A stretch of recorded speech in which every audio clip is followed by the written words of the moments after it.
ये सब आपने महसूस किया होगा कि अभी कोरोना काल चल रहा है, हमारी पूरी संगत नहीं आ पाई क्योंकि कोविड की जो ये कोरोना महामारी है उसकी हमें गाइडलाइन को फॉलो करना था। लेकिन मुझे खुशी है कि उन्होंने लाइव फेसबुक और ऑनलाइन से देखा, मुझे कई फोन संगतों के आए तो उनकी भी हाजिरी लगी, आपकी तो हाजिरी लगी है। गुरु महाराज ने कल एक और चमत्कार हमें देखने को मिला। जो हमारे सेवक झंडे जी की सेवा में थे, सुबह जब उससे गिलाफ हटाया गया तो कुछ दिक्कतें थी, उसमें बहुत बड़ी दिक्कतें थी। और जिन्होंने देखा, ये एक चमत्कार था कि झंडे जी पूरे साल भर यहाँ देहरादून में हर महीने कुछ न कुछ बड़े तूफान आ रहे हैं, उसके बावजूद भी अडिग रहे और हम सबको आशीर्वाद मिला। तो ये सब आप लोगों की भक्ति है, आप लोगों की आस्था है कि ये सब चीजें निरंतर आगे बढ़ रही हैं। अभी बहुत अच्छा भजन शब्द हमारे इंद्रेश मंडली जो हमारी कीर्तन मंडली है और अशोक बंगा जी और हमारी एक बिटिया बहुत अच्छा नाफरी जी माली, बहुत अच्छा ये गा रहे थे कि तारा सारा जग हमें भी तारो जी गुरु। अब ये जीवन का उद्देश्य है। मैं दो बातों पर अभी फोकस करूंगा कि जीवन का उद्देश्य क्या है और किस तरह से हम अपने जीवन को और सुंदर बना सकते हैं। यही तो जीवन का हम लोगों का एक कर्तव्य होना चाहिए कि जो जीवन मिला है हम उसको खुशी खुशी आगे बढ़ाएं, दूसरे को भी खुश रखें और खुद भी खुश रखें। वेद व्यास जी हुए हैं जिन्होंने बहुत बड़े बड़े ग्रंथ लिखे हैं, पुराण लिखे हैं। उन्होंने लास्ट में अपनी बातों का निचोड़ दो निष्कर्ष निकाले थे। एक श्लोक भी है उसमें, अष्टादश पुराणेषु व्यासस्य वचनम द्वयम् परोपकाराय पुण्याय पापाय परपीडनम। इसका मतलब ये है कि 18 पुराण लिखे, लेकिन उनके दो वचन जो हैं इसका निष्कर्ष हैं और वो जीवन की राह को जो है आगे बढ़ाते हैं। वो हमारे लिए उनका आदेश था महापुरुषों का कि जीवन में परोपकार सबसे बढ़कर है, दूसरे की भलाई, जॉय ऑफ गिविंग। जो खुशी देने में है वो लेने में नहीं है। आप इसको जीवन में महसूस करो। अगर हम दूसरे के बारे में सोचेंगे तो निश्चित जो है दूसरे हमारे बारे में सोचेंगे।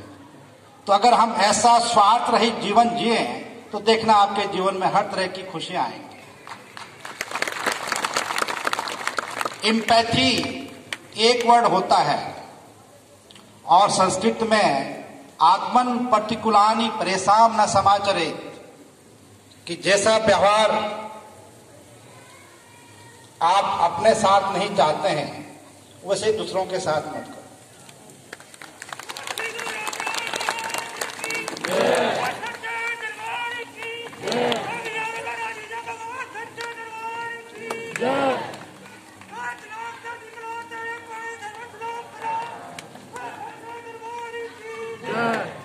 बहुत बहुत धन्यवाद आपके जोश के लिए, बड़ी ऊर्जा आप में है। बैठे बैठे तो हम ये बात कर रहे थे कि किस तरह से जीवन को आगे बढ़ाया जाए, तो उसके लिए परोपकार, दूसरे की मदद, और केवल मनुष्य नहीं प्राणी मात्र के कल्याण की भावना हमारे मन में होनी चाहिए। प्राणी मात्र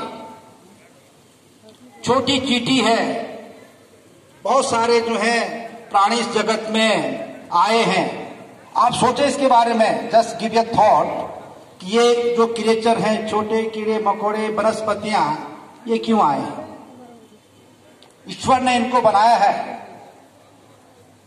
और सब में गुरु महाराज का नूर है, उस अकाल पुरख का नूर है, उस समर्थ गुरु का नूर है। इस बात को आप सोचें, क्योंकि जीवन की आपाधापी में हम लोग इस पे कोई अमल नहीं करते हैं, सोचते नहीं हैं। तो हमें सबके बारे में सोचना है। मैंने परसों भी कहा था कि जीवन तभी सुंदर हो सकता है जब हम सब मिलके जिए, सहभागिता, को एग्जिस्टेंस। और जो अभी दिक्कतें हुई, कोविड-19 पैंडेमिक महामारी कहां से शुरू हुई थी? चाइना से। वुहान सिटी वहां पे है, क्योंकि चाइना में जो एनिमल्स हैं उन पे बहुत क्रूएलिटी हो रही है, बहुत ज्यादा अत्याचार। वो चमगादड़ वगैरह और जितने भी छिपकली वगैरह जितने भी हैं, और सारे वो लोग मांसाहारी हैं और नई डिशेज उसके, तो उनसे बहुत सारे जो हैं ये विषाणु कीटाणु आके ऐसी बीमारी फैला रहे कि सारी दुनिया का अमन चैन खत्म हो गया। यूएसए, इटली, हॉस्पिटलों में भी जो है जगह नहीं थी। आपने देखा होगा, हमारे तो बहुत सारे सेवक इटली में रहते हैं। तो ये चीजें क्यों हुई हैं, इस पर भी हमें सोचना चाहिए। जीवन इस तरह से नहीं है कि कोरोना ने तो इतनी दूरी पैदा कर ली कि अगर कोई हॉस्पिटल में है तो परिवार वाले देख भी नहीं पाते थे। हमने खुद अपने हॉस्पिटल में, आपको पता है कि उत्तराखंड का सबसे बड़ा हॉस्पिटल श्री महंत इंद्रेश हॉस्पिटल 1500 बिस्तरों वाला हमारा ये मल्टी स्पेशलिटी हॉस्पिटल है, सतगुरु इंद्रेश चरण दास जी महाराज के नाम पर। और वो कोविड हॉस्पिटल बना था, तो मेरी कई जो हमारे जानने वाले थे उनसे वीडियो कॉल कॉन्फ्रेंसिंग के जरिए बात हुई। हमने उनको हौसला बढ़ाया।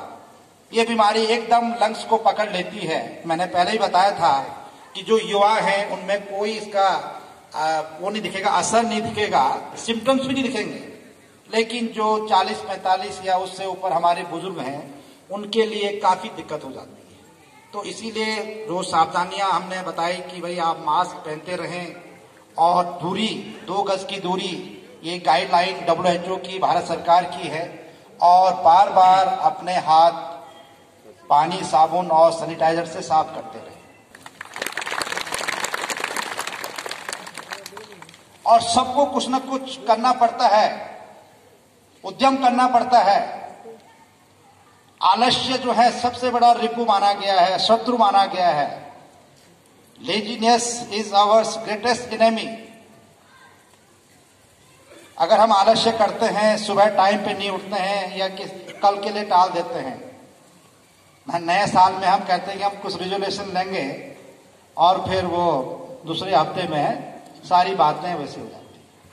तो हमें ये ध्यान रखना है कि कोई चीज शुरू कर दी है तो उसको अंजाम तक पहुंचाना है।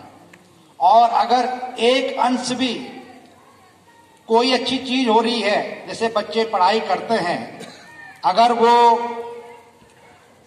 हर दिन पढ़ाई करें और एक छोटा सा टॉपिक, किसी की डेफिनेशन याद कर लें, कोई फॉर्मूला याद कर लें, तो वो उनके लिए उपलब्धि है। या आप लोग कोई काम कर रहे हैं तो छोटा सा भी काम अगर आपने कर लिया तो उससे आपका आत्मविश्वास बढ़ेगा कि अच्छा समय है, कल जो होगा देखा जाएगा, अभी इस क्षण को हम भरपूर जी लें। तो ऐसी हमारे मन में भावना, ऐसे हमारा जीने का तरीका होना चाहिए। तो ये छोटी छोटी बातें हैं, इसको हमें जीवन में उतारना चाहिए और गुरु महाराज में आपकी भक्ति बनी रहे। और मुझे बड़ी खुशी है कि हमारी संगतें बड़ी अनुशासित हैं। इस टफ पीरियड में जब कई जगह सारे जो भी धार्मिक समारोह थे वो कैंसिल हो गए, लेकिन आप लोगों ने जिस भावना का, जिस आस्था का परिचय दिया है, उसके लिए मैं आप सबको नमन करता हूं। हमारे जो डिस्ट्रिक्ट प्रशासन है उनको बड़ी चिंता थी कि किस तरह से होगा इतना बड़ा समारोह, और उनके लिए आदेश होते हैं सेंटर से कि किस तरह से गाइडलाइन है, लेकिन वो बहुत खुश हुए कि बहुत अच्छे ढंग से सब कुछ हो गया। इसके लिए भी मैं आपको बहुत बधाई देता हूँ, धन्यवाद देता हूँ। और जिन्होंने अभी इस बार हमने थोड़ा सा ड्रेस कोड अपने जो झंडे जी की सेवा करते हैं उसके अवरोहण और आरोहण में उनको पीले वस्त्र और जो उधर रस्से पे थे उनको व्हाइट ड्रेस की थी, उन्होंने बहुत अच्छा काम किया।